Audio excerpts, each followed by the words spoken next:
વિદ્યાર્થી મિત્રો, હવે આપણે આગળના એક પીરિયડમાં ઉત્સેચકો વિશે વધુ સમજ મેળવીએ. વિદ્યાર્થી મિત્રો, એટલી ક્લિયર ખબર પડી ગઈ તમને અગાઉના વિડીયો દ્વારા કે ઉત્સેચકો પ્રક્રિયાના વેગમાં વધારો કરે છે. એક બાબત ક્લિયર થઈ.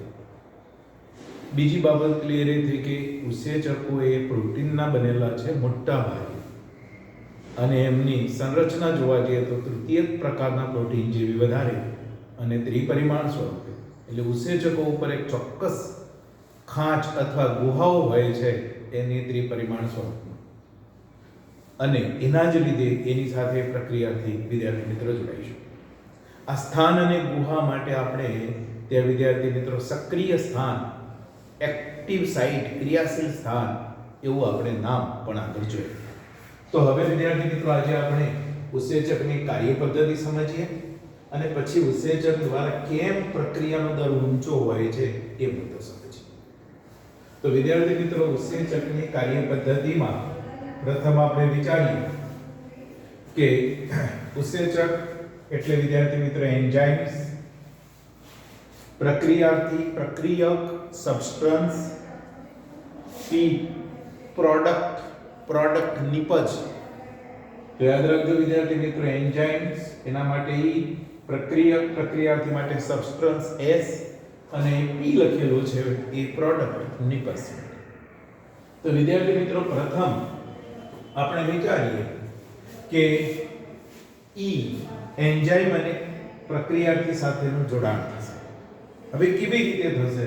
તો આપણે કાલ્પનિક રીતે વાત કરીએ તો વિદ્યાર્થી મિત્રો આ એક ઉત્સેચક છે, એના ઉપરનું વિદ્યાર્થી મિત્રો આ સ્થાન, એને આપણે સક્રિય સ્થાન કહીએ, એક્ટિવ સાઇટ, આ ગુહાને એક્ટિવ સાઇટ, અને એની સાથે આવો કોઈક નિશ્ચિત પ્રક્રિયાર્થી છે.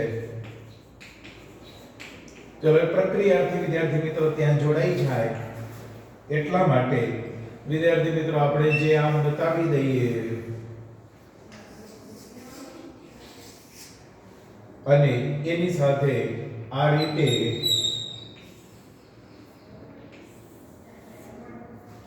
તો વિદ્યાર્થી મિત્રો હવે શું થયું કહેવાય કે ઉત્સેચક અને પ્રક્રિયાથી બે જોડાઈ ગયા, એટલે હવે એક સંકુલ બની ગયું જેને ઉત્સેચક પ્રક્રિયાથી સંકુલ ES કોમ્પ્લેક્સ કહીશું. આ પ્રથમ ચરણ છે વિદ્યાર્થી મિત્રો કે ઉત્સેચક સાથે પ્રક્રિયાર્થીને જોડાવે. ક્યાં જોડાશે? તો સક્રિય સ્થાન સાથે. બીજું સ્ટેપ આ કહેવાશે વિદ્યાર્થી મિત્રો, આ બંનેને જોડાવવું એ પહેલું સ્ટેપ. આ બીજું સ્ટેપ કીધું છે કે હવે સંકુલ બનશે, આ બંને વચ્ચે જોડાઈ. હવે સંકુલ બન્યા પછી વિદ્યાર્થી મિત્રો શું થશે? તો આ જે પ્રક્રિયાર્થી છે એ નિપજમાં રૂપાંતરિત થતી હોય છે. પ્રક્રિયાર્થી નિપજમાં રૂપાંતર, અને પ્રક્રિયાર્થી જ્યારે નિપજમાં રૂપાંતર થતી હશે ત્યારે કો તો બંધ નિર્માણ થતા હશે કે બંધ તૂટતા પણ હોઈ શકે. બંધ તૂટવાથી પણ નિપજ બને, તો બંધ તૂટવાથી નિપજ બનશે તો એમ કહેવાય નિપજ એકથી વધુ બનશે, અને બંધ નિર્માણ થશે તો નિપજ એક જ બનશે. ચલો, એવો એક ફેરફાર થશે. હવે આમાં જે ફેરફાર થઈ રહ્યો છે તે સુધીની વાત આપણે વિચારીએ તો સંકુલથી નિપજમાં એને આપણે ખાસ કહીશું વિદ્યાર્થી મિત્રો સંક્રમણ અવસ્થા. એને કહેવાય સંક્રમણ અવસ્થા. જે ઉત્સેચક પ્રક્રિયાથી સંકુલમાંથી ઉત્સેચક નિપજ સંકુલમાં જ્યારે ફેરફાર થાય છે તે અવસ્થાને સંક્રમણ અવસ્થા કહેવાય. સંક્રમણ અવસ્થાને અસ્થાયી હોય કારણ કે ફેરફારિત અવસ્થા છે એટલે અસ્થાયી. બીજા શબ્દમાં એને મધ્યવર્તી સંરચનાત્મક અવસ્થા કીધી. મધ્યવર્તી સંરચના, કારણ કે અહીં જે પ્રક્રિયાર્થી છે નિપજમાં ફેરવવાની, એટલે એની સંરચના બદલાવાની છે, એટલે વચ્ચેની અવસ્થા છે, એટલે આના માટે મધ્યવર્તી સંરચનાત્મક અવસ્થા કીધી વિદ્યાર્થી મિત્રો. એ ત્રીજું સ્ટેપ થયું કહેવાય. અને વિદ્યાર્થી મિત્રો જ્યારે આવી મધ્યવર્તી સંરચનાત્મક અવસ્થા હશે ત્યારે ફેરફાર થઈ રહ્યો છે, એ વખતે શક્તિની જરૂર પડશે. એ વખતે વિદ્યાર્થી મિત્રો શક્તિની જરૂર પડશે. તો હવે અહીં શક્તિ જે વપરાશે, જરૂરી શક્તિ, એના માટે આપણે સક્રિય શક્તિ સ્તર કહીશું. સક્રિય શક્તિ સ્તર. શક્તિ સ્તર અથવા એને સ્થાયી શક્તિ સ્તર, આ જે શબ્દ વાપર્યો છે તે બીજા શબ્દમાં સ્થાયી અથવા હું સક્રિય, અહીં પણ વિદ્યાર્થી મિત્રો હું સક્રિય સ્થાયી શક્તિ કહી દઉં. તો સક્રિય સ્થાયી સ્તર એટલે પ્રક્રિયાથી અને વચગાળાની અવસ્થા. ચલો, પ્રક્રિયાથી સંકુલ બન્યા પછી નિપજ વચ્ચેનો વચગાળાની અવસ્થા ના શક્તિ સ્તરના તફાવતને, જે શક્તિનો ફેરફાર જેટલી જોઈએ વધારાની, એ સમયગાળા દરમિયાન કે જ્યારે પ્રક્રિયાર્થીમાંથી નિપજ સંકુલ બને, ઉત્સેચક પ્રક્રિયા સંકુલમાંથી ઉત્સેચક નિપજ સંકુલ બને, ત્યારે જે શક્તિ વધારાની જોઈએ, જે જોઈએ એ વધારાની શક્તિ જોઈએ, એને આપણે કહીશું વિદ્યાર્થી મિત્રો સક્રિય શક્તિ સ્તર. તો સક્રિય શક્તિ સ્તરનો યુઝ કર્યા પછી વિદ્યાર્થી મિત્રો શું થશે કે હવે ચલો ઉત્સેચક પ્રક્રિયાથી નિપજમાં ફેરવાઈ ગયું છે, તો નિપજ અલગ પડી જશે, નિપજ દૂર થશે અને ઉત્સેચક અપરિવર્તનીય રહેશે. ઉત્સેચકના બંધારણમાં કોઈ ફેરફાર નથી આવવાનો. ઉત્સેચક પરિવર્તિત જ રહેશે અને અપરિવર્તિત ઉત્સેચક ફરી પાછો બીજા પ્રક્રિયાર્થી સાથે જોડાશે, ફરી સંકુલ બનશે, ફરી પાછા નિપજ સંકુલ બનશે, ઉત્સેચક પ્રક્રિયાર્થીમાંથી નિપજ, ફરી નવી પાછા બીજા ઉત્સેચકની બીજી રિએક્શન ચાલુ થઈ એટલે બીજી સંક્રમણ અવસ્થા આવી, ફરી પાછી નિપજ બની ચૂકી. આમ વિદ્યાર્થી મિત્રો ઉત્સેચક એ પ્રક્રિયામાં ક્યારેય વપરાતા નથી. પ્રક્રિયાને અંતે ઉત્સેચક પુનઃ પાછા મળે છે અને નવા પ્રક્રિયાર્થી સાથે જોડાયા કરે, કારણ કે ઉત્સેચકો અપરિવર્તિત હોય છે.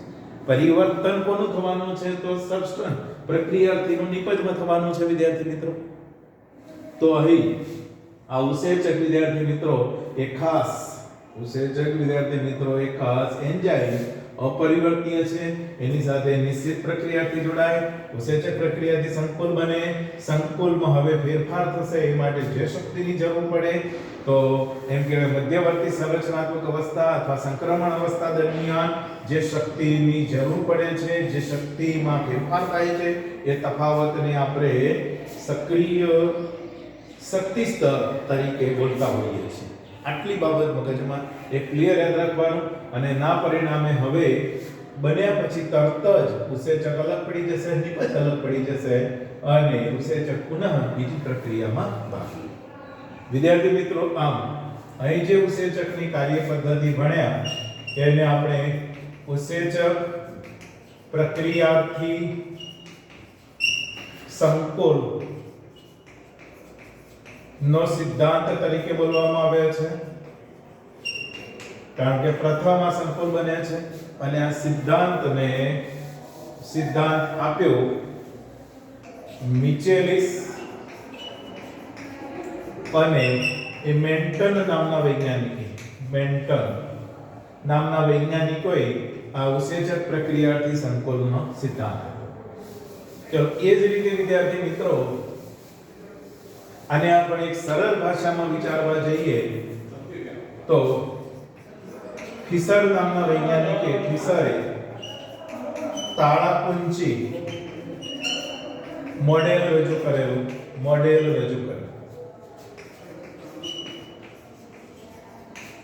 એમાં વિદ્યાર્થી મિત્રો માની લો કે આ બંધ તાળું છે,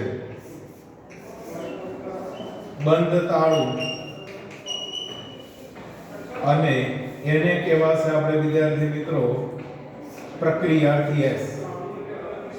એના ઉપર અસર કરનારી ચાવી, જેને કુંચી તરીકે લખી છે ચાવી, એ ઉત્સેચક તરીકે. હવે વિદ્યાર્થી મિત્રો કે જે બંનેનો સંકુલ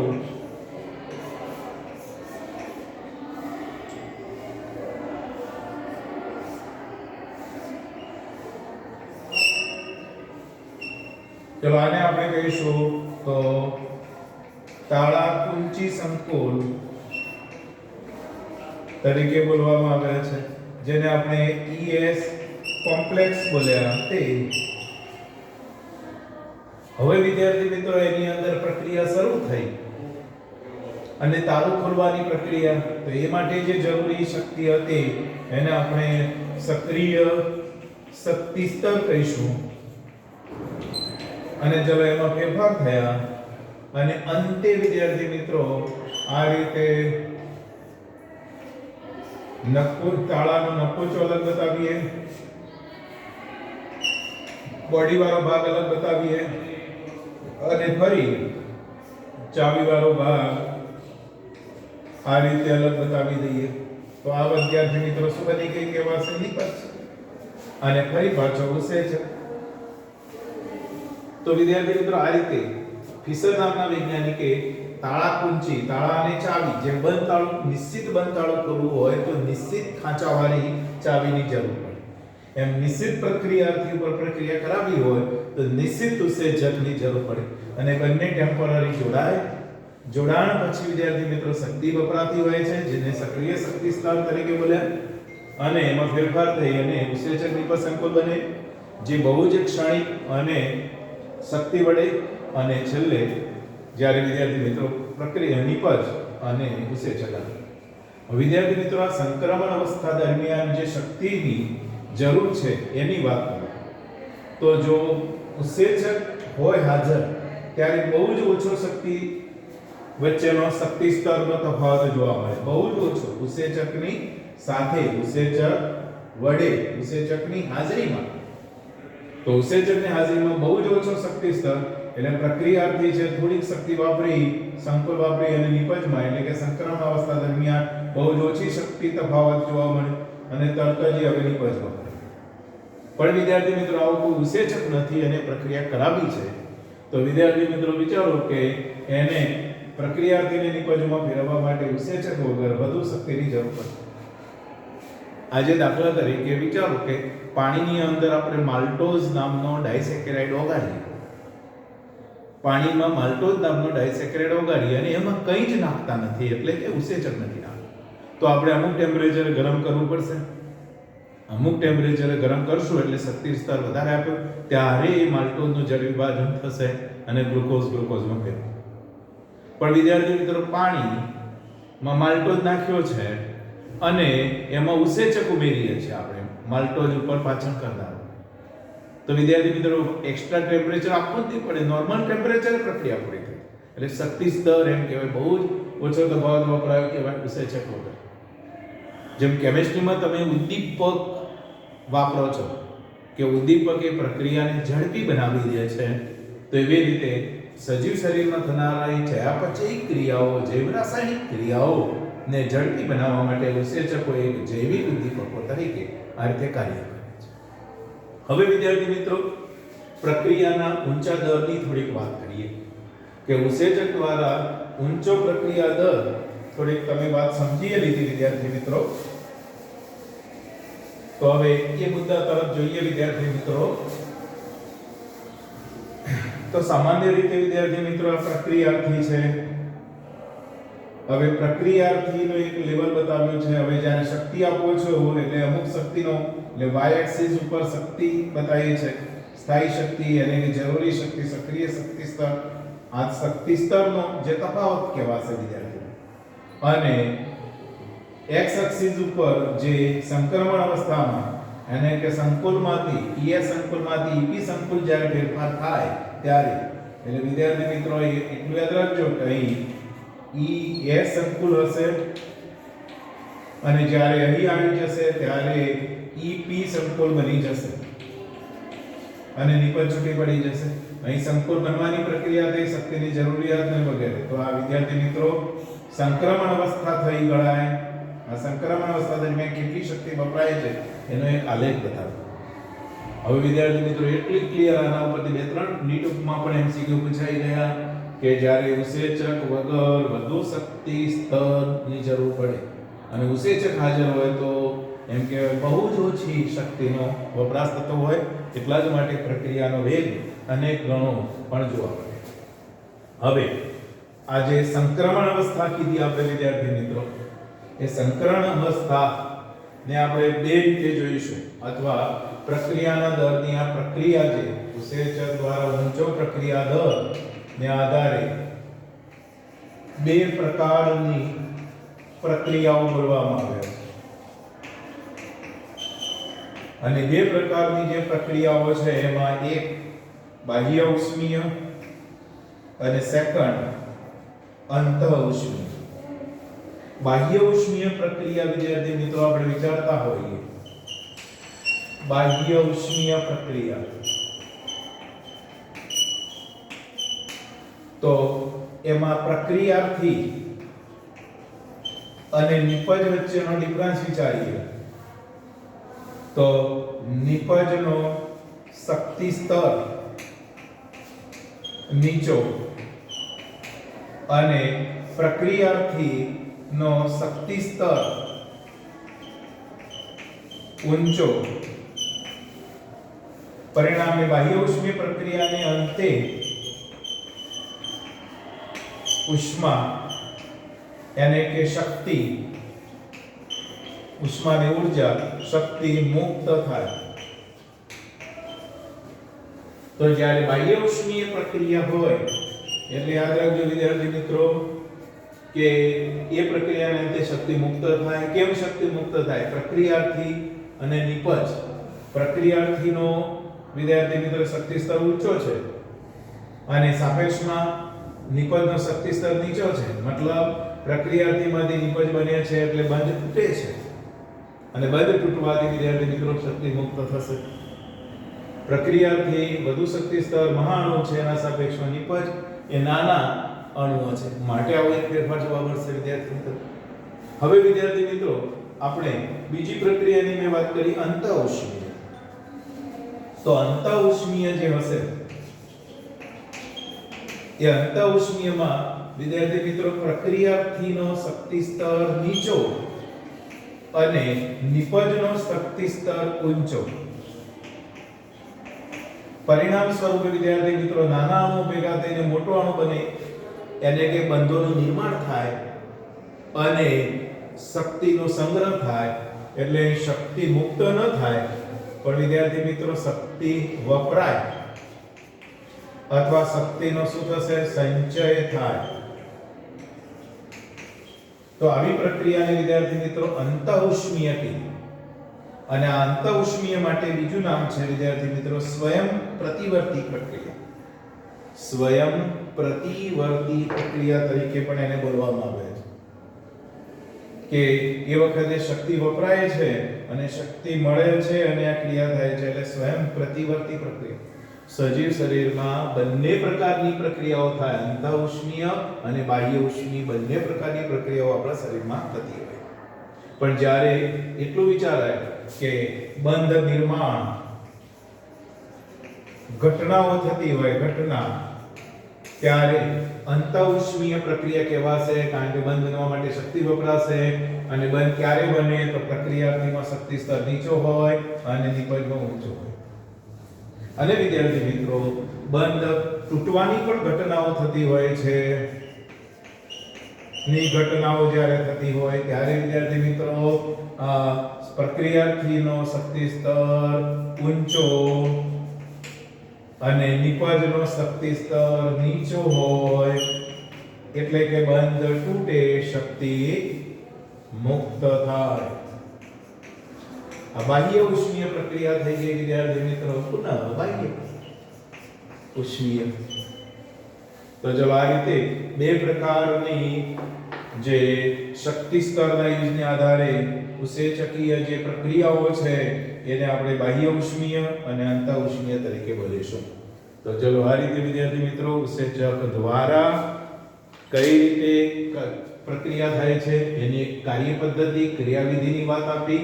4 સ્ટેપની અંદર વાત કરીએ છીએ કે ભાઈ આને આ બંને પ્રથમ જોડાવવા, સંકુલ બનવું બીજું સ્ટેપ, ત્રીજું સ્ટેપ આ સંકુલમાંથી નિપજમાં ફેરફાર થવા માટે પ્રક્રિયાર્થીની રચનામાં ના બંધારણમાં ફેરફાર થઈને નિપજમાં ફેરફાર, એટલે કે સંક્રમણ અવસ્થા એ ત્રીજું સ્ટેપ.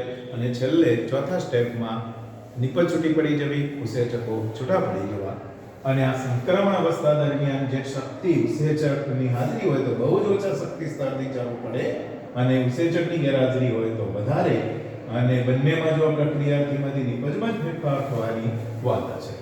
પણ આવી પ્રક્રિયાઓને આપણે બે બાહ્ય ઉષ્મીય અને અંતઃઉષ્મીય એવા બે નામથી અલગ પાડી. વિદ્યાર્થી મિત્રો, તો અહીં આપણે પ્રક્રિયા વિશેની સમજ મેળવી. હવે આપણે ઉત્સેચકીય પ્રક્રિયાના વેગ પર અસર કરનારા પરિબળો પછી જોઈએ.